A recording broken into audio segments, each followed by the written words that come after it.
Marilah pada subuh yang berbahagia ini, dalam waktu yang sangat singkat, mengisi kekosongan kita sembari menunggu syuruk, kita hantarkan puji dan syukur kita kepada Allah Subhanahu wa Ta'ala yang sudah memberikan kita kesempatan untuk bisa hidup dalam bulan suci Ramadan sampai ke subuh yang mulia ini. Salawat dan salam keharibaan baginda Rasulullah sallallahu alaihi wasallam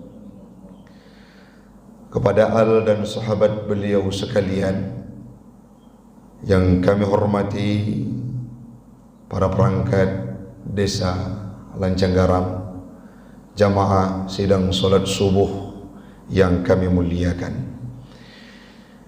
Allah berpesan dalam sebuah firman-Nya dalam Al-Quran, Surah Al-Munafikun ayat 10, sebuah kalimat yang singkat tapi mengandung makna yang sangat padat, di mana Allah menyampaikan, wa anfiqu mimma razaqnakum min qabli an ya'tiya ahadakumul maut.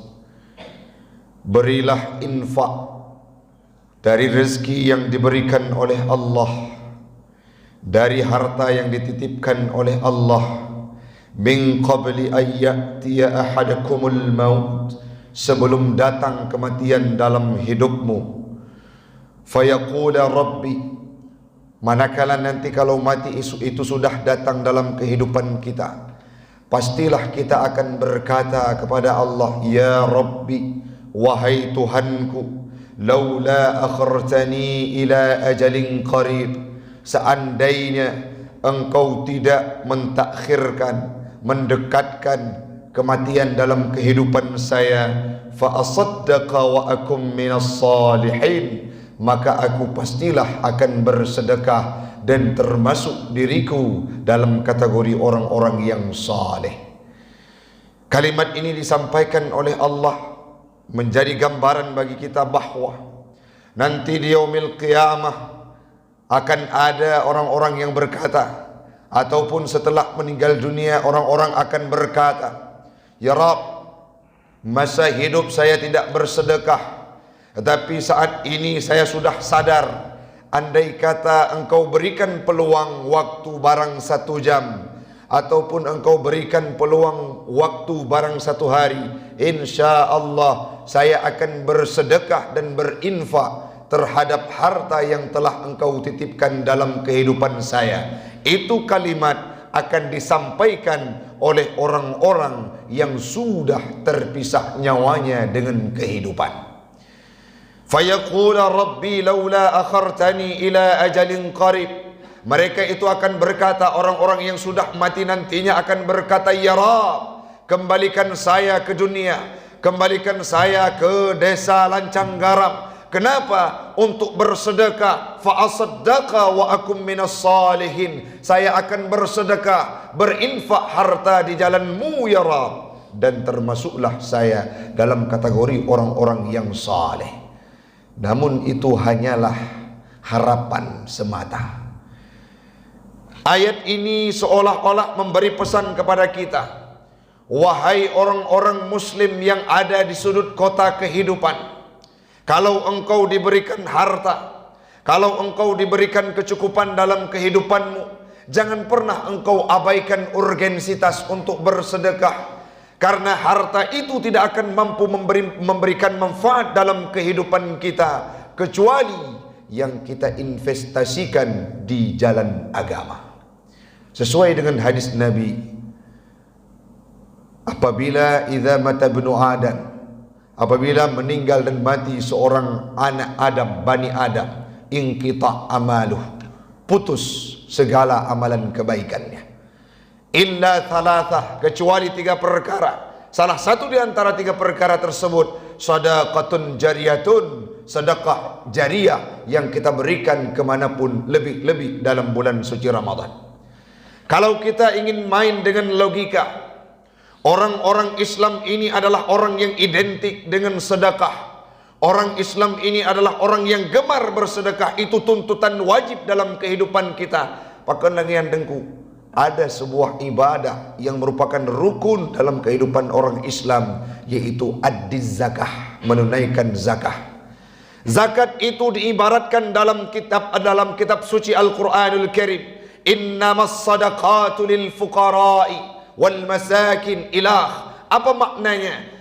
Bersedekah wajib dalam perspektif orang Islam itulah zakat, ataupun zakat nama lain adalah sedekah wajib yang kita keluarkan setiap waktunya. Orang Islam seharusnya adalah orang yang gemar untuk memberikan hartanya di jalan Allah. Kenapa? Dari kecil semenjak dia bersyahadah masuk dalam Islam ataupun mengikrarkan dirinya sebagai muslim, dituntut dia untuk mengerjakan 5 perkara yang wajib dalam kehidupannya. Salah satu dari rukun Islam itu sendiri menunaikan zakat dalam kehidupan. Menyoronyo urung syidun yang nadi menasah lancang garam pada subuh ini. Ada orang-orang yang punya harta, ada orang-orang yang punya kelebihan, tapi enggan untuk berderma dan bersedekah, lebih-lebih dalam bulan suci Ramadan. Ini perlu dipertanyakan, bagaimana legalitas keislamannya, sedangkan Allah, sedangkan Nabi menyampaikan dalam hadis dan Al-Quran dan firman Allah bahwa orang Islam itu diwajibkan untuk memberikan sedekah, baik itu infak, zakat dan lainnya. Tidak ada satu orang pun yang terlepas dari zakat wajib dalam kehidupan kita. Oh Ustaz, kami tidak punya harta, kami tidak berniaga, kami tidak berzuru. Pastilah saat bulan Ramadan itu semua manusia yang punya jiwa yang hidup akan mengeluarkan zakat fitrah, dan itu merupakan prioritas dalam kehidupan kita. Tipton tayo dididik. Apalagi kita yang punya harta, setahun sekali pasti orang yang berniaga akan kita akumulasikan harta kita sampai hisab, sampai nisab kita keluarkan untuk memberikan sedekah kepada orang lain. Itu artinya kita diajarkan untuk bersedekah. Dalam sebuah hadis riwayat Imam Bukhari dari Ibnu Abbas, Nabi Muhammad disampaikan bahwa saat Jibril turun menjumpai Nabi Muhammad dalam bulan suci Ramadan itu, sampai Jibril berkata, tidak aku dapati Nabi Muhammad Rasulullah kecuali beliau bersedekah dalam bulan suci Ramadan, berderma dalam bulan suci Ramadan lebih berat dan lebih hebat daripada hembusan angin. Tidak pernah ada kata untuk tidak memberi. Ada orang yang meminta, tidak pernah terabaikan dalam kehidupan Nabi Muhammad, khusus dalam bulan suci Ramadan. Beliau berderma kalau dulunya cuma sekedar saja, tetapi Nabi Muhammad dalam bulan suci Ramadan memberikan apapun yang beliau punya untuk jalan agama dan kepada siapapun yang membutuhkannya. Maya bahasa katanya, na urang lake pasti gejuk li Nabi. Kita juga harus meningkatkan kualitas sedekah kita lebih-lebih dalam bulan suci Ramadan.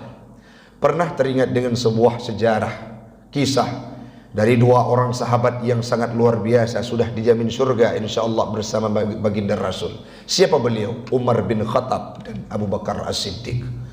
Saat Umar bin Khattab bergegas dari rumahnya setelah mendapatkan berita bahwa Nabi Muhammad akan mengadakan peperangan, beliau membutuhkan persediaan bekal. Tiba-tiba datanglah Umar bin Khattab dengan penuh kebanggaannya, datang ke hadapan Nabi Muhammad membawa hartanya, setengah dari kekayaannya. Kalau istilah kita, ada hartanya 100 juta, 50 juta diberikan untuk investasi Nabi Muhammad berperang di jalan Allah. Setiba di sana, setelah diberikan, ya Rasulullah, inilah hartaku untukmu, untuk engkau adakan peperangan bersama para sahabatmu. Saat itu Umar bin Khattab merasa bangga, seolah-olah beliau berharap tidak ada orang yang lebih mampu memberikan hartanya lebih daripada dirinya. Tapi tiba-tiba sedang Nabi Muhammad dan Umar bin Khattab berdiri, dicengangkan oleh sebuah peristiwa dengan datangnya seorang sahabat yang tua dengan namanya Abu Bakar As-Siddiq. Beliau membawa seluruh hartanya secara akumulasi 100% hartanya pada hari itu diberikan di jalan Allah, seraya berkata, inilah harta kekayaanku sampai hari ini ya Rasulullah, untukmu semuanya. Kenapa demikian ya Abu Bakr? Kenapa engkau saking yakinnya? Karena aku hidup masih ada orang yang menanggung, yaitu selama Nabi, selama engkau ya Rasulullah, dan Allah masih ada dalam kehidupanku, selama itulah aku tidak takut untuk kehilangan hartaku. Saat itu baru Umar bin Khattab. Bayangkan segolom ji merasa dirinya sangat berderma, sangat banyak bersedekah. Tiba-tiba datang seorang sahabat, yaitu Abu Bakar, mengalahkan kedermaan Umar bin Khattab. Apa yang perlu kita petik, hamba Allah? Demikianlah hebatnya investasi sedekah yang dilakukan oleh para sahabat dalam kehidupan. Subuh ini pernah tidak kita bayangkan, bulan Ramadan itulah bulan untuk bersedekah. Ada orang-orang di sudut kehidupan kita, anak yatim, fakir miskin, kaum duafa, yang sebelum datang bulan Ramadan mereka terlunta-lunta menopang kehidupannya, tidak tahu kemana memanggil ayahnya, tidak tahu kemana mencari sesuap nasi dalam kehidupannya. Dalam bulan Ramadanlah mereka disenangkan dengan banyaknya orang-orang yang bersedekah. Lebih-lebih di tempat kita tercinta ini, semoga nantinya akan ada santunan demi santunan untuk orang-orang yang membutuhkannya di tempat yang mulia ini. Hamba Allah, tidak akan berguna harta kita dalam kehidupan, tidak akan bermanfaat harta kita sampai ke yaumil qiyamah nantinya, kecuali suatu hal yang kita berikan di jalan Allah. Itulah yang akan mampu membangun istana di yaumil qiyamah, dan insya Allah akan diberikan peluang singgah sana tercipta dalam surganya Allah. Bagi siapa? Bagi orang-orang yang memberikan hartanya di jalan Allah. Inilah yang perlu kita wujudkan lebih-lebih dalam bulan suci Ramadan, hamba Allah. Uronyo kajit kita mulai persiapkan diri. Ada harta yang kita cari, kita planningkan. Nyo luncok gaji insyaallah bulan puatnya, akan lonjo, akan lon investasikan, akan lon beri, akan lon sedekah untuk orang-orang yang membutuhkannya. Yang paling terutama, berikan harta itu kepada orang-orang yang akrab, yang paling dekat dalam kehidupanmu. Baik itu ayahmu, baik itu ibumu, baik itu keluargamu, baik itu jiranmu, tetanggamu, baru setelahnya orang-orang yang membutuhkannya dalam kehidupanmu. Maka marilah kita tingkatkan kualitas ibadah kita, khususnya dalam bulan suci Ramadan, untuk memberikan harta terbaik, karena itulah yang akan mampu membantu kita di yaumil qiyamah kelak. Amin, amin ya rabbal alamin. Mudah-mudahan bermanfaat bagi saya dan umumnya kepada jamaah sekalian. InsyaAllah di lain kesempatan kita akan berjumpa kembali.